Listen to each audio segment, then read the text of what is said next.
right, what is up, everybody that is currently here watching the 2-for-1 show? I am here live with a new guest. We are here to recap tonight's night of NBA action. If you don't know, you should already know. It's your boy TPJ of Hoops and Brews. You can find me on Twitter, Instagram at RealTPJ. That's REELTPJ. Today, I am joined by a special guest. I'm about to bring him on in a quick second. He is one of the people that we first met when we first kind of got behind the scenes in terms of, doing the reporter thing. Always looked out for us, made sure you always spread a lot of love. And the guy's a beast. He's covering the Chargers, the Rams, the Lakers, the Clippers, the Sparks. I mean, he might be covering Mars for all we know. He could be covering on another planet. That's how good of a reporter this man is. Anyways, I'm going to go ahead and bring him in. Shout out to the homie. Hold on one second. I got Pavy's name over yours. There we go. Shout out to the homie Nick Hamilton. Thank you for calling in to the 2-for-1 show, the nightly NBA recap show. How you feeling tonight, Nick? Hey man, thanks for having me, bro. Appreciate you. No problem. Literally, I've been trying to find other people, other viewers to come on the 2-for-1 show.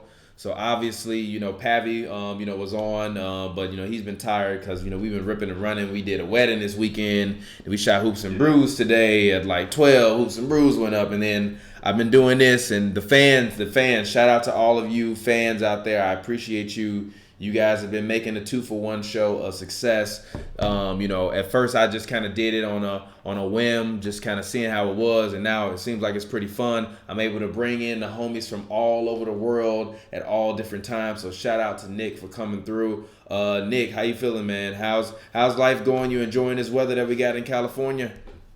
Yeah, man. I mean, it's finally got back decent, man. But it's California, man. Anything can change, man. We could be cold one week, hot the next week, and third week you never know what the hell's going on. Yeah, exactly. And I didn't see you yesterday. For the Clippers Utah game. What did you think about it? I thought the Clippers, they played well. I thought they played a little bit better in certain spurts, especially third quarter, fourth quarter. But they had to get that game. I think it was more of a mental victory than a physical victory because of what happened the previous week, earlier in that previous week, where they went to Utah without Kawhi Leonard and pretty much got blasted out of Utah. Yeah. So I think the Clippers, they played better defense. Even talking to Doc Rivers that day, you were there as well. We talked about this. He was only impressed by the Spurs game that Thursday night where they played pretty much exquisite defense. So the fact that they played a little bit better defense and their offense was actually clicking much better than it did Thursday night against the Spurs as well. Kawhi, obviously, he went off. I think he had about 30 on Sunday night. Yeah, he did. Yeah. He did have 30. Exactly 30, I believe. But you look at Montrezl Harrell, you look at Lou Williams, you look at, Pat Beverly. You look at guys like that. And the guy who I'm thoroughly continue to impress me is Zubac. I mean, Zubac continues to impress. He continues to get after it. He seems a lot hungrier. Sometimes guys go through things and it kind of gives them a huge slice of humble pie, as Aaron Rodgers put it on Sunday at the Packers-Charger game. So I think he got a huge slice of humble pie for Zubac, last season, and he came back with a vengeance, man. He's been on fire ever since, and hopefully he can keep that up. When it comes to the Clippers, so they're really going to need him, especially down in the post. Yeah, I agree, and I think that I think his development more so in terms of just being able to stay out of foul trouble. I think a lot of last year he couldn't really stay out of foul trouble, and then he would make stupid turnovers. Even this season, he had a game in which he had, I believe, 5 blocks, but he had 4 turnovers. So it's kind of like great job also. So I think the maturation of him over time, and also I think a lot of people don't really understand is that this is a young, big guy. So he's playing with a guy like Kawhi Leonard for the first time. He's got to learn how to play with Kawhi, and Kawhi has to learn how to play with him. You know what I mean? Like with the Marc Gasol, you have 2 seasoned veterans instantly, kind of in that lineup, playing on the floor at the same time. So it's not as big of an issue as you would think it is. But with Zubac, there's very clearly and hold on one second. My internet cord came out. I want to make sure they can still see us. Give me 1 second. Sorry. Yeah, no problem, man. The stream died. That's bad. All right. Cool. Oh, man. Sorry, fans. My bad. But basically what I was just saying is that they need him to progress, and I think that, with Marc Gasol, it's a lot easier for him to be able to transition and play with a guy like Kawhi, and for that, kind of relationship to be a lot easier because Marc Gasol is a vet. He's used to playing in more of like a pick and roll scenario. Zubac last year, what have the Lakers been running really for the past, kind of 2-3 years he was in that system? Nobody really knew. Now he's finally in kind of a structured, kind of offense and stuff like that. I definitely think that his development has been great. And he played great against Rudy Gobert, which is, something that you got to admire. No, absolutely. And I think in addition to that, he's going to have to learn how to play with Paul George as well. Yeah. Because once Paul George gets back, that's going to be a different dynamic for him and how well will he handle not only playing with Kawhi Leonard, but also playing with Paul George. But I think also he's gotten comfortable playing alongside Montrezl Harrell. Because I think even in practices, you look at, I think Trez has kind of looked at him, kind of giving him pointers here and there to be a better athlete and a better player. And I think those tidbits coming from Trez, coming from guys like that can play the position and know how to play the position with spacing, knowing how to kind of anticipate what your opponent's going to do, especially down at the rim, is going to help him tremendously. And like I said, he's got to take it slow. I'm glad that Doc Rivers and Sam Cassell and company are bringing him on slowly. We heard Doc say on Saturday in practice how he wished he could give a little bit more minutes of Montrez, Harrell's minutes to Zubac but Zubac's got to earn those minutes. He got to show that he can be responsible with those minutes, and I think eventually he will be. I think it's going to come a time where you're going to have Zubac in there for longer stretches than what you have him right now, but you don't want to burn him out either, especially if you plan on making a deep playoff run later on in the season. So I think he's right exactly where he's supposed to be, and he's doing the job that he needs to do with the minutes that he's been getting. So we'll see what happens. All right, so shifting gears really quickly. What are your thoughts on the Lakers beating the Spurs? Just kind of overall thoughts on that. Well, it concerned me in the first quarter because they were down. They played kind of lackluster. They didn't play that ball that we saw on Friday night against the Mavericks. Yeah. They came out, they were aggressive, they were assertive. And I think it kind of just, to me, I attribute them like Muhammad Ali's rope-a-dope. Like the rope-a-dope, you lean back, they'll wear you down, and as soon as you can't throw it anymore, then they hit you with that devastating blow. And that's what happened in the third and fourth quarter for the Lakers defense. I mean, the defense wore out the Spurs. They wore them down, but then the offense in transition came out like gangbusters. And you saw LeBron play much better, had another triple-double. You saw him kick it out to guys like Danny Green, guys like Avery Bradley, who kind of just kicked it out and was able to, be more assertive. And then Anthony Davis just pretty much put on a show in a sense where he was able to get free and play his style of basketball. But the guy that I really look at, I'm really glad he's coming on strong, is Dwight Howard. Yeah. Dwight Howard was looking great from the field. He was perfect. He played excellent on the defensive side of the ball, but also he played well offensively, which is a plus for the Lakers because the Lakers don't really require him to be offensive. They mainly require him to be defensive. But the fact that he gives you that extra bonus, plus minus in the offensive column, man, is a huge lift for the Lakers. And I mean, now we got talking about should he be starting over JaVale McGee.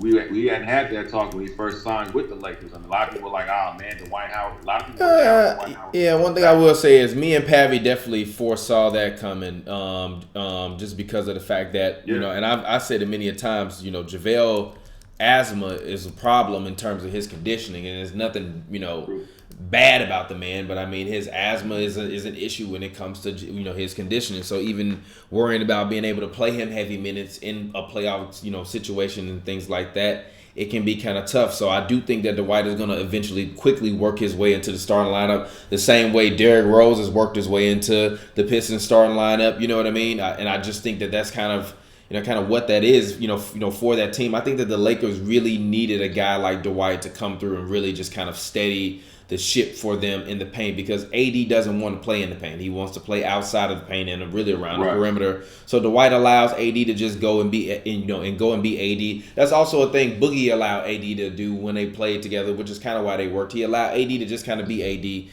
So I like Dwight, for them. But anyways, let's go ahead. Let's hop into tonight's NBA action. The Detroit Pistons tonight lost tonight to the Washington Wizards 115 to 99.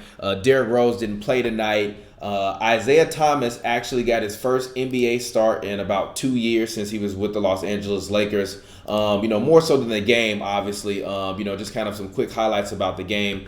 Bradley Beal, kind of continues to just kind of be the steady force that they need him to be. Although the Wizards are 2-4, I do feel like Bradley Beal is kind of showing himself to be one of the best shooting guards in the Eastern Conference. It's unfortunate that team is what that team is. Tonight he put up 22 points. And Troy Brown Jr. put up 14. Mo Wagner put up 12, and Rui Hachimura put up 12 points as well. That rookie has looked very good. He did that on 5 of 7 shooting, and they beat the Pistons, who Andre Drummond this season, he put up 15 points and 24 rebounds today. Currently in this season, Andre Drummond is averaging 22.1 points and 18.7 rebounds per game. More so than the game. What do you think about the Pistons, and what do you think about Bradley Beal? Sorry. Yeah, go ahead. I think, Andre Drummond is a built double-double machine, much like how we see Russell Westbrook being a triple-double machine. Andre Drummond is a guy that sometimes I believe takes plays off at times, and you get so frustrated because you know the potential that he can be. If he pretty much played every single game consecutively, like how he approached it, how much better would he be? Yeah, like that's always been the head-scratching, $64 question. When I look at the Pistons, especially with you saying that, D Rose didn't play tonight, I kind of scratched my head on why they got rid of Joe Johnson. Because they did pick him up and then they cut him. And I'm sitting there scratching my head like, why the hell would you cut Joe Johnson, especially when you have Derrick Rose, who isn't the Derrick Rose of old. He can still get it up and he can still play. Yeah. But at the same time, he can't play every single night. So you need a guy that can step in that can give you some ball movement and be able to space the floor the way that Joe Johnson can space the floor. Again, when I look at the Washington Wizards and Bradley Beal, Bradley Beal continues to earn his paycheck. Bradley Beal continues to be the face of that Washington Wizards franchise, and that's not always the greatest thing or the greatest look to have, but it's Bradley Beal. He continues to show that he can ball out. I'm glad to see Isaiah Thomas get inserted into the starting lineup. I think he's the boost of energy that they needed. I think Isaiah Thomas I call him the role runner because this is a guy that can constantly push the ball up the floor, doesn't really care about where he needs to be. He looks out for other guys. He can shoot the ball too. Isaiah Thomas can be a good shooter. Yeah. So I think that was probably a huge factor of them contributing to their win tonight over the Pistons because you had Isaiah Thomas, some fresh blood being inserted into the starting lineup, and it probably got Bradley Beal going as well. Yeah, Isaiah Thomas only put up 9 points tonight and 6 assists on 4-12 shooting, 1 of 5 from the three-point line. But it is good to see him back and playing basketball again. I also said that I thought that he would be a guy that could potentially be big for this Wizards team. And as you can see, he is a guy that is kind of coming up. We still don't know when John Wall is going to come back and what's going on with his entire situation. But I guess it kind of is what it is. If you're a Washington Wizards fan, I think the best you can hope for is to try to kind of see if you can maybe potentially get about 30 to 35 wins this year. And if something miraculous happens, maybe a playoff berth. But other than that, I'm not really looking at anything major from the Washington Wizards. What are your thoughts on the Wizards, just kind of going forward with John Wall and in that whole situation? I got 2 words for the Washington Wizards. Draft lottery. That's what it is. You're not going anywhere. Forget about it. Everybody else around you wins but you. Yeah. Get used to it. Yeah, it's unfortunate. But, all right, let's go ahead. Let's hop into the next game of the night. The Brooklyn Nets they didn't lose. They beat the New Orleans Pelicans 135 to 125. Brandon Ingram dropped a 40 ball today. You obviously, what? Yep. Brandon Ingram dropped a 40 ball today. You obviously have covered the Lakers, for a couple years now. And have kind of been around that organization. What are your thoughts on a guy like Brandon Ingram, who I personally thought was always overrated and was never that good, actually really blossoming? Do you contribute that more to the fact that Zion is hurt, or do you just think that Brandon Ingram really is that guy at this point in time? Well, I always thought he was a good player, but it was about the right system for him to be in. Yeah. I never thought that he had a chance to develop in the Lakers system. He did his best as far as you saw spurts here and there as far as what he could potentially be, but he had a lame duck coach in Luke Walton, so it wasn't much there for a level of expectation. Yeah. You go to Alvin Gentry, a guy who's seasoned, a guy who knows how to coach. He knows how to get the best out of his players, and he implements a system that is very player friendly and gets a lot of shots up. And you got a guy like Brandon Ingram who can develop. Yeah. There's no pressure on him. He's in a different market, and that has a lot to do with it as well. When you're in the LA market, man, all eyes are on you, especially when you're the number 2 pick coming out of an institution like Duke. Yeah. Where it's basketball almost, should I say, a basketball mecca of sorts. Yeah. When it comes to turning out pro players. So when you go to New Orleans and you have guys like Lonzo Ball, you got all the attention on Zion Williamson, obviously the number 1 guy. Then you have a chance to kind of be in the shadows and develop your game. And I think also too, he's a very prideful basketball player. When I'm talking about Brandon Ingram, he's a guy that wants to get better. He wants to learn the game. He's a guy that is very quiet but very loud on the court. Mm-hmm. If you get my drift, so he's the guy that wants to better his shooting. You saw bits and pieces of it his last year with the Lakers. This guy was, working on his shot in warm up, working on his shot sometimes even after game.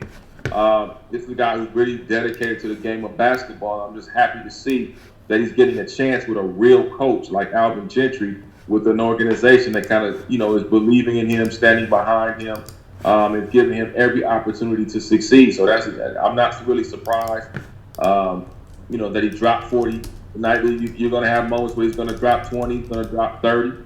He's going to drop 25. It just depends on the opponent that they're facing, whether they win or lose, but they're going to still give maximum effort because, like I said, Alvin Gentry is a player's coach. Players like to play for Alvin Gentry. They want to give their best for Alvin Gentry. And I believe that the New Orleans Pelicans probably have something to prove in the absence of Zion Williamson. Yeah, I agree. Even though their record is terrible, I do think that they are a better team than their record reflects. I just think that it's unfortunate that Zion got hurt. Kyrie Irving continues to be on a tear. He put up 39 points tonight, 13 and 21 shooting, 2 of 6 from the 3-point line, 11 of 11 from the free throw line. He was a plus 11 for the game. He had 9 assists. He had 4 rebounds, 5 turnovers. He continues to be a monster. Currently, he is averaging 33.9 points per game. I'm sorry, not points per game. He's averaging 31.7 points per game in 33.9 minutes per game, shooting 47.2% from the field goal range and 38.3% from the three-point range. So let's go ahead and let's move on and let's talk about the Rockets and the and the Memphis Grizzlies. Today, the Houston Rockets put the beat down on the Memphis Grizzlies. Ja Morant was looking like a mixtape show in the first half, but James Harden came through and does what James Harden does, and he dominated, and he wound up eventually giving those guys kind of the shot that put it away, which was a nasty step back to the right off of a dribble, headed in terms of a three-pointer. It was crazy. What are your thoughts on James Harden and his Houston Rockets team? They're currently 4-3 right now. They're struggling a little bit to kind of get themselves together. This is probably the second or third game Harden's actually shot fairly well tonight. Harden put up 44 points. He gave us 7 threes as well as 10 rebounds and 6 assists, but he did have 6 turnovers. Russell Westbrook did not play tonight. What are your thoughts on the Houston Rockets? Well, I mean, as you and I have talked about it, and even Pavy, you guys have talked about it as well, the Houston Rockets are built a little different than most teams. When you look at what James Harden is the offensive scoring machine. He's going to get his no matter what. I don't care if they get blown out by 30 or beat teams by 30. He's going to get his regardless. I think he flows a little bit better, obviously, away from Russell Westbrook, and it's going to take time for those two to gel. And then Russell has to get used to still playing away from the ball and playing off the ball. He's been so used to playing with the ball and distributing it when he felt like it. Yeah. Now this is a new challenge and a new situation for him. But as I've said before, and I don't know if I told you guys this, but the way Daryl Morey has constructed that team, they're definitely constructed for the regular season, but they're not built to win a championship based upon what the current NBA rosters around the Western Conference, are built around. I think Daryl Morey has built this to put butts in seats. I think he built it for excitement. but he hasn't built it for a championship run. And that's why they'll never win a championship in Houston as long as they have that type of team constructed. When I look at other teams around the league, even with the Sixers, when I look at the Milwaukee Bucks, when I look at the Clippers, the Lakers, or even dare I say, at one point in time before the injuries took place, the Golden State Warriors, even without Kevin Durant. And I'm looking now at the Dallas Mavericks with Luka and Porzingis. Luka! I'm not going to scream. If they can get some pieces around, that dynamic duo, once Dirk Nowitzki, steps aside, I think that team's going to be a formidable opponent as well. They could be built for a deep playoff run at some point. But the Houston Rockets, like I said, James Harden's going to step back. He's going to get here. You're going to see guys, get their points. Yeah. But how long will this last? Like you said, they're 4-3. They kind of started off struggling a little bit. And it's going to improve. Like I said, like anything else, it comes time. Yeah. Like I said with the Lakers are going to take 20 games pretty much to gel and find their identity. I think the Houston Rockets are going to go through some of the same woes dealing with Russell Westbrook and James Harden on the same team. Mm-hmm. We saw something similar to that last season with Chris Paul and James Harden. Yeah. So D'Antoni's going to have to figure out, much like how he figured out Chris Paul and James Harden, he's going to have to crack that code when it comes to Russell Westbrook and James Harden. Maybe you start those two in the beginning of the game, but maybe in the second quarter you probably put Russell out there and leave James on the bench and then flip it back and forth and then have James and Russell maybe finish the fourth quarter out, or whoever has the hot hand. Maybe that's how you do it. Maybe that's how they'll be more successful. Okay, I'm not upset at that. Pavy has a notion that James Harden can average 40 points per game. He's currently averaging 36.6 points per game on 38.1 shooting from the field goal range and 25.3% from the three-point range. Pavy believes that if Harden can take his percentages up to around 46 from the field goal percentage range and about 35 to 36 from the three-point line, he can average 40. Can James Harden average 40? It's possible because, again, it's James Harden. This dude is an offensive machine. And we see in years prior, we've seen him get better over the course of the season. Yeah. He always kind of finds his rhythm I would say maybe midway or right before the midway point. He kind of finds his rhythm, and then he just goes off on a tangent. Remember that streak he had of 30 straight games? Yeah. Last season. I mean, that was remarkable. So, I mean, it's not far-fetched. I mean, Pavy's not all wrong with James Harden. It's just a matter of when is James Harden going to do it, and how soon is he going to be able to do it, and can he do it with Russell Westbrook? That question remains unanswered because we haven't seen enough games under the belt to really make an honest comparison or honest assessment of what James Harden can really do now that he has a guy like Russell Westbrook versus having a guy like Chris Paul. Yeah, I'm not upset at that notion. I'm not of they're the best backcourt ever kind of notion that Pavy's on. Oh, hell. But I do believe that they are a great backcourt that is built to play well. But unless they want to really take a deep dive into things defensively, they're never going to get where they need to get to. And that will always be my issue with those teams defensively, because even what you saw versus a team like the Warriors is you can miss 27 straight threes, but if you defensively a dog and the other team can't score, you can still get it done. They, time after time, have let me down too much on defense, have let guys like Steph Curry get away and get the game-winning shot, or let Klay get open for that shot. And they replaced a guy who was a solid defender in Chris Paul with a guy who's a not-so-solid defender in Russell Westbrook. Russell Westbrook came into the league with the reputation of being a defender. I haven't really seen it that much since. But let's go ahead. Man. Yeah. Westbrook plays defense with a tuxedo on. I haven't seen him play defense in Lord knows how long. And let me tell you something. He ain't been in the league that long, so that goes to tell you something. But the best backcourt duo when healthy is still Steph Curry, Klay Thompson. I agree wholeheartedly. So moving on, the Bucks beat the Timberwolves tonight in Minnesota. This game was actually pretty odd because the game started about 30 minutes late because the rim randomly was kind of off and it was slightly not level. Giannis, told a reporter that, before the game, after the game, that he was making all the shots, and he thinks that that's why he was making all the shots, because the rim was crooked. But still, Giannis came out and still dominated again, a plus 28 for the game. He scored 34 points on 14 of 19 shooting from the field, 6 of 11 from the free throw line. He had 15 points and 6 assists. Pavy thinks that Giannis's load is a little bit too much to carry this year. He doesn't think that they are as good. I have to agree with him because of the fact that I think that Giannis has to dribble the ball too much. And I think when Brogdon was there, his dribbling responsibilities were a lot less. If I'm looking at this bench, George Hill is not really a guy that I want to have taking over the ball. Neither is Eric Bledsoe. So it's kind of interesting looking at this Milwaukee Bucks team. They're still rolling, still playing well so far. Giannis is still playing at an MVP level kind of form, but I think he's going to have to hit another level entirely for them to be able to be a contender in the East. What are your thoughts? Well, in order for him to hit another level, he's going to have some more help. And until they get him more help, maybe that's through the trade deadline, something to that degree, he's going to, I hate to say it like this, he's going to kind of be stagnated from fully getting to that next level. Yeah. Because there are other teams in the Eastern Conference, like the Philadelphia 76ers, who are a lot more balanced, even without Joel Embiid. Mm-hmm. And now that Ben Simmons actually has a J, we'll see how far that takes them. But as it pertains to the Milwaukee Bucks, I'm not impressed with George Hill. I'm very disappointed.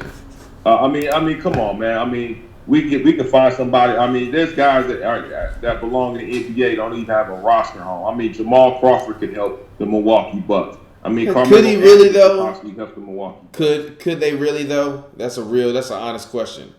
Or is it Jamal Crawford could, because here's the thing with Jamal Crawford. Jamal Crawford knows how to find his shots. He knows how to find his spots, and he knows how to find open guys. And he's a guy that has a plethora of NBA knowledge or just basketball knowledge in general. Yeah. That can definitely help the younger guys develop because of the plethora of knowledge that he has. And this is the guy, let me tell you something. Jamal Crawford eats, drinks, and sleeps basketball. This guy doesn't take a day off at all. So this is a guy that could potentially help you when you talk about Giannis getting to that next level. Maybe he can help down the stretch. I'm not saying he's going to be like freaking Magic Johnson or somebody of that degree as far as being the next, superstar on there. But he can be a guy that can aid you and get you down the stretch where you can make a decent playoff run. Even Carmelo Anthony, because even people can say what they want, but with Carmelo Anthony, he still can offensively play the game. Yeah. Whether he's coming off the bench or not. So maybe there's some guys that they have to sign, like I said earlier, or maybe trade on the trade deadline. But I'm going to tell you something. If Giannis doesn't get to a certain level, and I'm talking about as an organization, as a team, they're going to lose him. Expect anything less of Giannis coming out. Out west where? To Golden State? Nope. Where? Further south on the 5. Go further south on the 5 freeway. The Clippers? It's the area where we both stay in. The Clippers? No. No, but he's very close. He's not coming to Inglewood. He's not coming to Inglewood. No. You talking about the Lakers? Hey, get out of here. The Lakers? The Lakers. It wouldn't surprise me. It wouldn't surprise me. How is Giannis, LeBron, and Anthony Davis going to be on the Lakers? Well, first of all, this is after LeBron. Okay, after LeBron. LeBron has to walk away. LeBron not walking away. Come on. You think LeBron walking away? Sorry. Huh? If he, listen. Giannis's deal is up next year. Let me say this much. Go ahead. Let me say this much. If Giannis's contract is up in when? 2021? Yes. The end of next season. So that's 2 years basically. Yeah. So if LeBron happens to win the championship between now and the next 2 years, and LeBron is going to be at that point, 36, going on 37 years of age? Yeah. At that point, I believe. Yeah. 37 years, 19 years in the league. Yeah. That's a long time. That's a lot of wear and tear. I think I would not be surprised if LeBron hung it up. LeBron's not gonna hang. He's not gonna hang it up because he wants to play with his son. He really wants to play with Bron. Saying that, man, but realistically, it's possible. Now listen, one thing I will say about you and Patton, y'all know basketball. Now I know good in the hell well that boy ain't gonna last long enough to play with his son. Now he may be long. I don't think he will. I don't think he will. But there are others who believe that he will. I look, if he reportedly, he said today that he actually did tear his groin or whatever. That was though I saw that all over Twitter. So if he did tear his groin, as someone who has frequently strained my groin, I know how tough and nagging of an injury that is. So if he really did tear his groin, then I do think that took probably a year or two off his NBA life, because it's just certain things that certain risks you don't want to take when you're moving, because you might pull your groin. Like even now, I've been hooping because because it's a gym in my new place, which also I'm doing a private basketball run tomorrow in the morning if you want to come through. But even with that being said, I've been a little bit sore on my hip and stuff like that, and I can still feel it in my groin area. So I think Bron took a couple years off of his career, but I think that LeBron would be perfectly fine having a season where he averaged like 10, 5, and 5 just for the chance to play with his son. If that was to happen, but there's no guarantee. But here's the thing. There's no guarantee that they're going to draft his son, because if they're doing well, we all know how the ping pong balls roll. He could get drafted to Miami. He could get drafted to Milwaukee. He could get drafted to Chicago. It's especially if he's really that good. If Bronny's really that good by that time it's time for draft time, he could be a very high draft pick. And we all know the Lakers ain't gonna be sorry no time soon. Yeah, so, he could wind up in Cleveland though. Exactly. Yeah, I'm not upset at that. It does. We don't know that. So what I'm saying is the stuff that we do know is that Bron in 2 years' time may retire because he brought the city a championship. And his legacy could be, hey, man, everywhere I went, I won a championship. And that's a great legacy to have. It is. I agree. I think Kawhi legacy. Giannis came out and said, hey, man, if they're not doing what I think they should do and achieve the way that I think they should achieve, I may have to look elsewhere. Yeah, I mean, even AD today was floating, possibilities of all of that. So I mean, I think it'll be. Well, we know that's PR. We know that's straight PR. That's getting the Chicago folks happy because we back home. Yeah, we know good and well they make a deep playoff run. Let's say to the Western Conference Finals. He's not going to play with Larry Markkinen. Yeah. He's not going to play with Larry Markkinen. But anyways, let's move on. The 76ers the 76ers lost to the Sun tonight, 114-109. I watched pretty much this entire game except for when I went to go get me a Philly cheesesteak. But Devin Booker was on fire in the third quarter. He was on fire in this game. Devin Booker put up 40. He dropped a 40 ball tonight on the 76ers, who were playing without Joel Embiid, who is still serving his 2-game suspension for his as Charles Barkley called it, a cuddle match, I believe it was with Karl Anthony Towns. But I really like the 76ers team. I really like Furkan Kuzma, the small forward that they have. He's a guy that was stroking the ball from 3. Al Horford tonight took it back to the Big Al days. He put up 32. He gave you 5 rebounds, 4 assists, and had a monster putback. He was 5 of 8 on threes tonight. Ben Simmons, no threes tonight. Ben Simmons was actually pretty terrible today. He only gave you 6 points, 6 assists, 5 rebounds, 4 turnovers, but he was guarding Devin Booker, and he did give you 7 steals, which is 7 extra possessions. And Ben Simmons, for all said, was only a -2 for the game. Devin Booker had a monster night, giving you 40 points on only 15 of 19 shooting. So he only took 19 shots tonight, and he only attempted 7 free throws, and it still gave you 40. Harden can't do that. The other big, huge thing for the Phoenix Suns was Aaron Baines. Aaron Baines hit 3 of 5 threes tonight. He was great for them. He brought energy, size. I really love Ricky Rubio on this team. Tonight he had another double-double, 21 points, 10 assists. Kelly Oubre put in a big game today. He hit a couple big shots, big bucket late when he got hit, but he also didn't get the call. Still followed through, made the basket, and he had 14 points tonight. What do you think about this Phoenix Suns team? Are the Phoenix Suns an actual contender in the Western Conference, or do you think that they are pretenders? Absolutely not. But I call the Phoenix Suns the Phoenix Spoilers because they always are spoiling some contending team, like we saw what they did with the Clippers.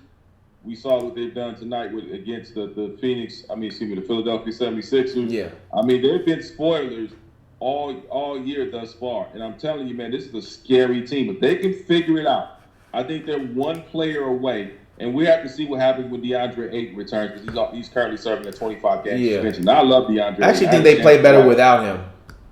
At times they do, But I think when you get into those crucial games down the stretch, especially in the second half of the season where teams are really starting to play and gun for position, I think you're going to need DeAndre Ayton out there as far as a presence, because DeAndre Ayton does bring a presence out there. And one thing I remember talking to Joel Embiid last season about before he faced him, and he said he's one of the guys. I remember Joel Embiid told me he's one of the guys that he actually respects in the league, even though he was a rookie at that time, because of his physicalities, because of the way he plays and approaches the game. And I think if they can figure it out, and I think if they can pull everything together, I think the Suns will be a fun team to watch, much like how we thought the New Orleans Pelicans were going to be that fun team to watch before Zion went down. Yeah. I think the Phoenix Suns are going to have that same type of effect. They're going to be a fun team. They're going to win some games. Yeah. But they're going to be a fun team to watch. And I think they're a player away from actually being at least a playoff contender, whether at the 7th or the 8th seed in the West. Yeah. But I think they need another player. But for right now, I think once we get DeAndre Ayton back, we can have a full scope of how this Phoenix Suns team is really going to start to develop and take shape. But like I said, I love Devin Booker. I mean, I've been watching Devin Booker. I really had a respect for Devin Booker when he dropped that 70 points that time. And I said, okay, this kid. I actually thought that was one of the most overrated games in NBA history because the Celtics were up by a jillion at that point in time. Hey, man, 70 points, Jack, is 70 points.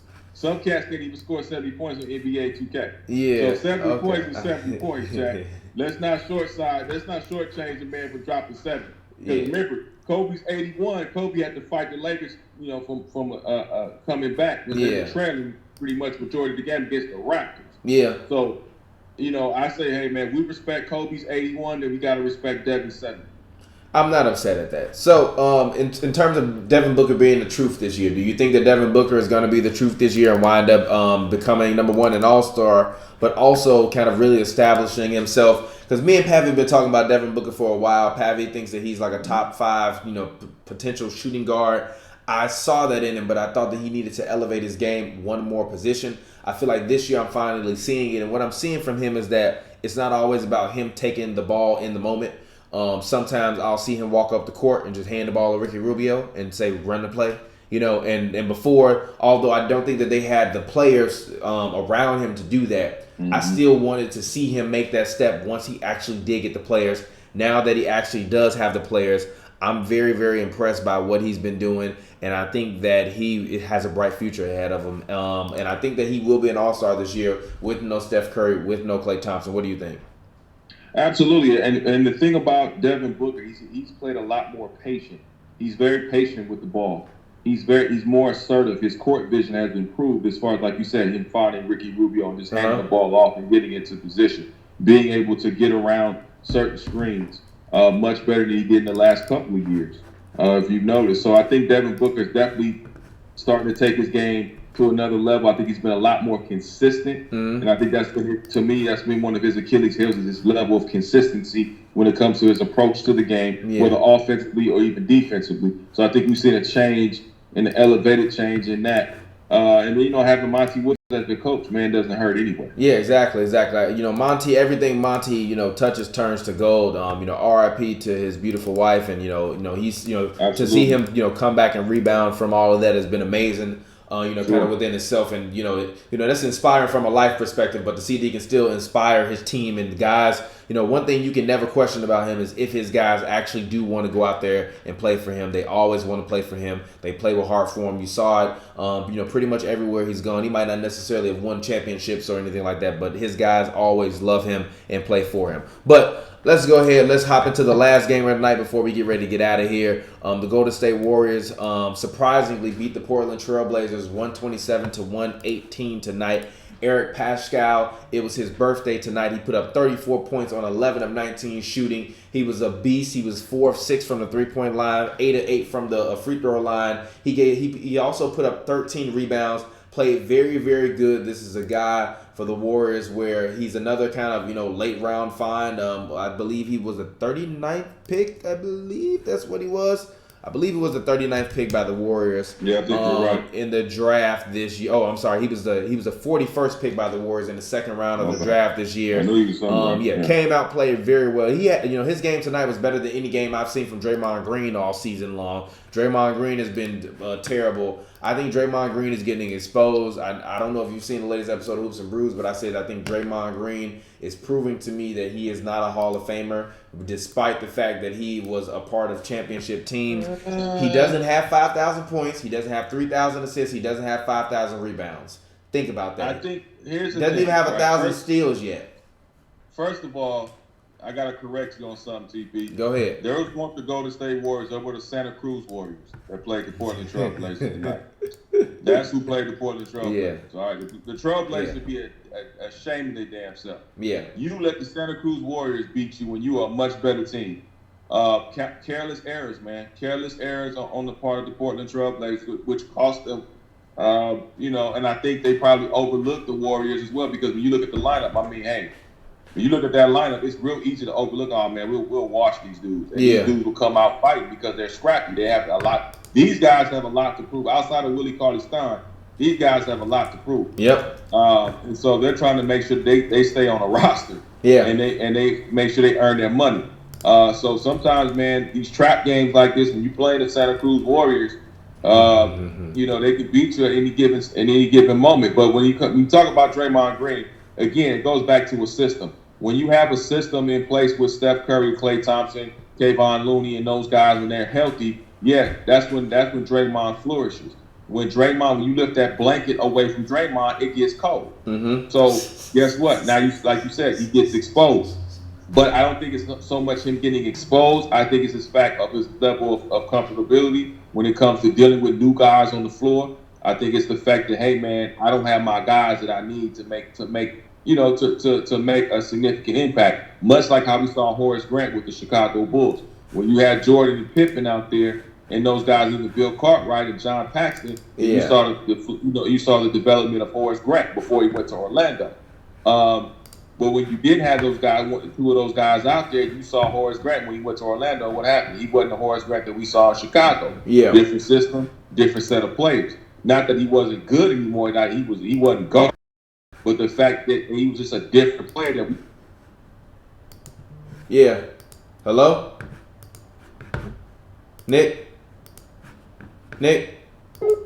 He has to have that blanket. Sorry. The connection dropped for a quick second. My bad. The connection dropped for a second. Sorry. Go ahead. No, what I was saying is I think Draymond just doesn't have that blanket like he used to. I think Draymond can play, but I think he doesn't have that blanket that he used to have with Steph and Klay and Kevon and those guys being around him. So yeah, he's gonna seem like he's gonna be exposed, and he's gonna be exposed. But when they get the crew back together next season, then you'll see the old Draymond. I think you'll see the old Draymond that we're accustomed to seeing. Mm-hmm. All right, cool. So before we get ready to get into my final thoughts, I want to go ahead and I want to talk about my stat of the night. My stat of the night actually comes from the Warriors PR department themselves. They tweeted this out during the game. Give me one quick second. I just want to bring this up on the screen for the fans. Where is that at? All right, cool. Sorry. Eric Pascal tonight had a great game. Obviously, I just talked about, kind of his performance that he put up tonight. He is the first Golden State rookie since Steph Curry on February 20th of 2010 to have a game in which he put up 25 points, 10 rebounds, and ironically, that game was against the Los Angeles Clippers, who we currently cover as media. So before we get ready to go ahead and hop on out of here, I want to give a special shout out to the homie Nick Hamilton for hopping through and talking, with us on the 2-for-1 show. Nick, go ahead. Thank you for calling in. Give us your final thoughts of the night, and let's get ready to get out of here. Hey, man. Well, thank you so much for having me, bro. I appreciate it. Keep doing great things, man. I see your work out there. And my final thought of the night is this, man. We got some great NBA basketball. We got some great teams out here, especially in the Western Conference. And I'm thoroughly looking forward as we get closer to the season to see where these teams all line up and rank. We all got opinions. We all have thoughts and ideas where we're going to rank them. But, hey, man, we all got to play it on the court, and I'm looking forward to it. The Eastern Conference, I'm still keeping my prediction of the Sixers making the Eastern Conference Finals. Whoever meets them in the finals, who gives a damn, because I picked the Sixers to make the NBA Finals, so we'll see.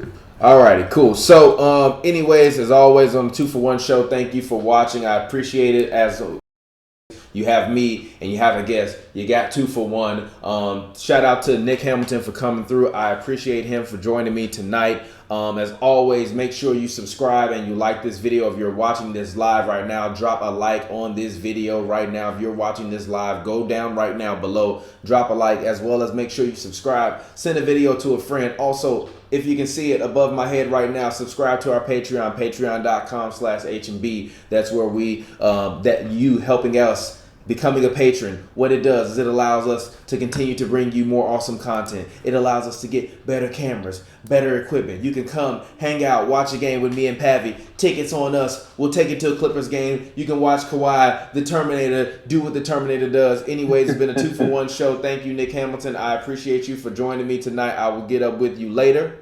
And until next time, fans, thank you for joining and tuning into the 2 for 1 show. I will get up with you all next time. Have a great night and check out a little bit of extra content that we have surrounding the Clippers coming up right now.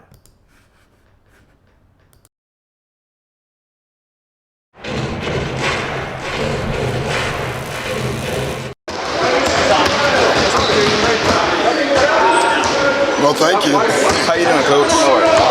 What are the biggest, challenges that the Utah Jazz present defensively to you guys? Well, they just have great size, great coaching. Gobert's top 2-3 defensive players in the league. They basically set the defense off of him. Is there any update on Paul? Nah, I didn't ask. I don't know. Yeah, I think it's the same. I really didn't ask. Has that changed, like, over the last few years for you, like, kind of hands-on, hands-off? No, I've never, I've always believed the trainer, at some point, someone's going to tell me who can play. I've never really gotten involved in it, so I'm not smart enough. I let them tell me. Yeah. What can you draw from when you don't have Kawhi in that game on Wednesday to play the team? Well, you can still draw a lot of things. I mean, they